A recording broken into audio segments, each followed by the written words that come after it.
The man who was debating Charlie Kirk as the shot rang out at Utah Valley University has now spoken out, and he shocked a lot of Democrats with not just his statements, but his admission that Charlie Kirk and what has happened has caused him to challenge his own beliefs. Take a look.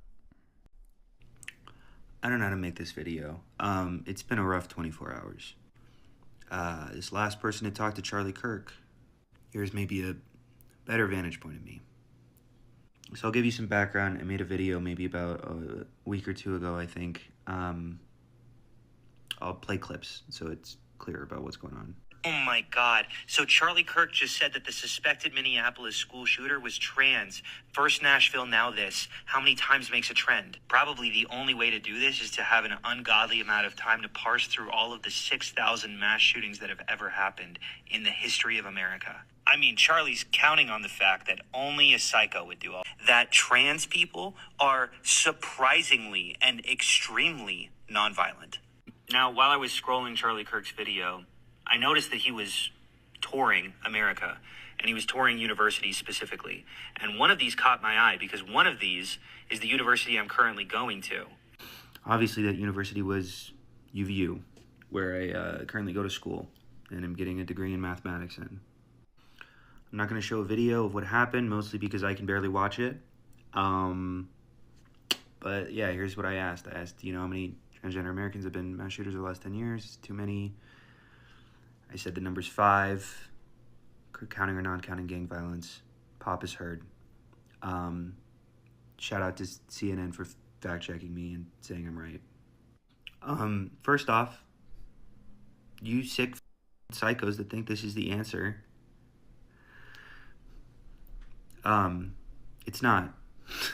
I don't know what else to say. It's not. It's awful, and a father doesn't have his kids anymore. Charlie had 2 kids and a wife. And not to make this about me, but I have 2 kids and a wife. And if my 1-year-old boy, his 1-year-old boy, will grow up without memories of his dad, it's a tragedy. And it's hard to grapple with. And I'm part of a community that's struggling to grapple with it right now. And people have obviously pointed to the irony that the point that I was trying to make is how peaceful the left was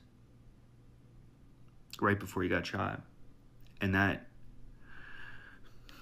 only makes sense if we stay peaceful. And as much as I disagree with Charlie Kirk, I'm on the record for how much I disagree with Charlie Kirk, but man, dude, he is still a human being. Have we forgotten that? Are we crazy? I stand by so little of everything that he said, but one of the things that he stood by was conversation. And I also just if you ever feel like you want to comment with your little conspiracy theory on what happened on the event, you are not helping anything, actually. I've been talking to the police. We're good. Thank you. And if you're salivating about what happened, don't. I don't know if any of my audience is, but if you are, you're not part of what I'm trying to build here at all. Yeah, so he obviously was the last person to speak to Charlie Kirk, and the shots rang out. And so a lot of people online on both sides speculated that he may have been involved in maybe setting up Charlie Kirk so that shot could come out. I mean, what are the odds that that shot was fired immediately after a question about transgenders and mass shooting? Well, as you heard there, he is speaking out openly against this. He claims he's spoken with the police, and now that he's been posting all over social media, and apparently has been for quite some time, he's easy to find, and I just trust in the professionalism and the thoroughness of law enforcement to do their job and make sure that, yeah, truly, this guy wasn't involved. But a lot of leftists are surprised and are upset that he's actually speaking out against the people rejoicing, the people celebrating. On Blue Sky, people, really thought that this guy I was going to be one of those cheering. Look, I've covered this extensively on the video. Yesterday, there was the mystery man who was exposed for literally pumping his fist in the air, smiling, just looking jubilant that Charlie Kirk was shot right in front of him. This was in the heat of the moment as the crowd was ducking. Secret Service members, teachers, professors. The list is dozens now of people who have been fired. A dean at Middle Tennessee State University. So you can go left and right. But again, this is bringing me hope, similar to what happened yesterday when President Trump was at Yankee Stadium and there was a huge round of applause for him. In deep blue New York City, it really spoke to me on the anniversary of 9/11 that, hey, people can still come together, people on both sides. There's still, there are still good people on both sides. And I think that's what we're seeing here, even on The View. As leftist and radical as they are, I think many of you, even though you despise The View, will be surprised that this is what they said about Charlie Kirk. I hope it doesn't have a chilling effect, whether you're left or right, on your ability to speak your mind. I know the one thing we all agree about on this table, we all share our viewpoints, and we should be able to do that without fear. Well, that's our bread and butter here. So, of course, it's very important. I agree with everything you're saying. And also, although we don't all align with his views, what I deeply aligned with was he said, when we stop talking, that's when things get bad. The irony of a man who would go across the country to college campuses, that's the pinnacle of thought differences. It's where you're supposed to have conversations, would go, and his series was called Prove Me Wrong. He would talk to people openly who disagreed. It's what we try to exemplify every day and say, this is what we need more of. So the irony of being violently killed while saying those words of what we need more of in this country, I know all of us agree on that part, as there's never a place for political violence.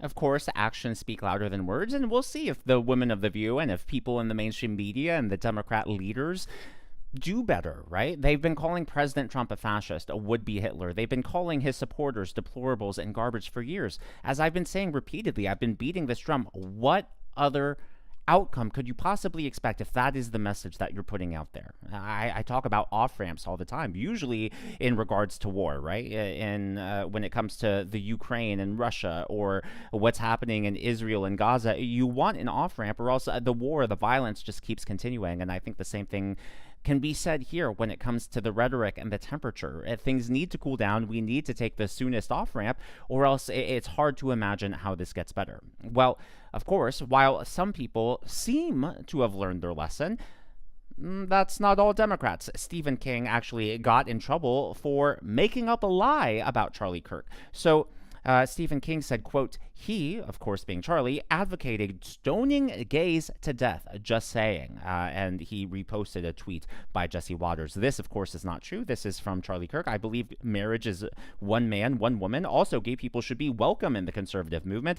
As Christians, we are called to love everyone. I will always stand against people who wish to establish their own personal values as a reason to kick others out of our movement. For the record, Stephen King has now deleted that tweet and apologized for it, but a lot of people have spoken out and saying, I hope the Charlie Kirk estate sues you for defamation and slander, because that obviously was not true. There was no basis for that. In fact, Charlie Kirk has a long history of being welcoming towards gay individuals. Just take a look at this moment from one of Charlie Kirk's turning point events.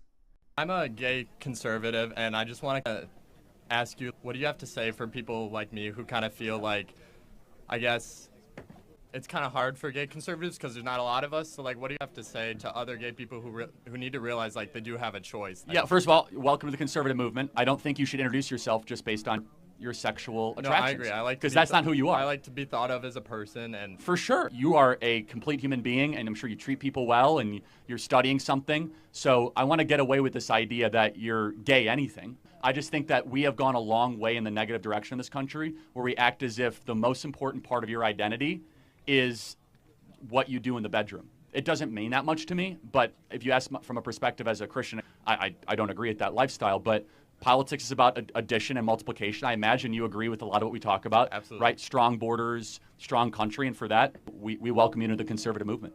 Thank you. Yeah, I think that right there, the left preaches tolerance and empathy. that right there to me was tolerance and empathy personified. Now, over on CNN, they also were saying that this is hypocritical of the right to be mourning Charlie Kirk, because what about the political deaths that have happened on the left? But they are missing one key detail. But before I show you that clip, I would like to acknowledge USMC Car, 1505 Ova, Jeremy 2001 Happy, Lizzie Tom, and Bob Paul as the members of today's Governor's Club. These are people who give tips and super thanks to the channel. I am so glad that you enjoy. I think you're going to realize immediately what key detail CNN left out of this, but we'll revisit at the end of the clip. I just want to note, though, I mean, you cannot omit, just a couple months ago, Democratic Minnesota state representatives were assassinated. By a left-wing lunatic. No, not by a left-wing lunatic. And so I do think that, I think the point everybody is. The Democrats can try to deny that all they want, but the reality is that left-wing lunatic was appointed to work for the state of Minnesota by Tim Walz. Don't forget that this person also had no kings protests. In other words, no kings, referring to President Trump because the left is portraying him as an authoritarian dictator king type figure. No kings protest posters in their vehicle. Does that sound like a conservative to you? I very much doubt it. So they want to pretend. Look, the reason there wasn't as much outrage over that was because it was happening on a statewide basis. And conservatives, too, were outraged, by the way, saying, hey, look at this violence. It was the left that wanted to ignore it because it was one of their own. Charlie Kirk, of course, being a national figure, of course, the outrage is going to be on a different level. It's not because people are cherry picking and being hypocrites and just saying, oh, that death doesn't matter. It's just, you know, when someone is of a certain public stature, they naturally are just going to get more attention. That has nothing to do with trying to politicize a tragedy. And then, of course, you throw in the fact that, yeah, the left tried to ignore it because it was one of their own. It makes sense why that situation, that also was a tragedy, but did not gain the same sort of national attention. As always, though, all of that is just my analysis and commentary. That is what's going on in the world of politics, and I would love to hear from you. So, what do you think about the video from the man who was the last person to speak to Charlie Kirk live? Do you think he was genuine and sincere in that, or do you think he's just trying to save face because he doesn't want to face an angry mob? Let me know your thoughts down below. By the way, a message to a lot of people have emailed me, Facebook messaged me. I'm not ignoring you. I just I've been rushing out videos. I've been out doing birthday celebrations today, so it's been hard, but I will respond as soon as I can. I do want to assure you I've seen your messages, and even if I haven't responded, it's not personal. It's just I will get to it as I have time on my end. So thank you for understanding. If you haven't already, please be sure to leave me a thumbs up. I know it's a simple thing to ask for, but it really does help me reach more viewers like you in the algorithm. Be sure to smash that subscribe button and to check out one of these videos.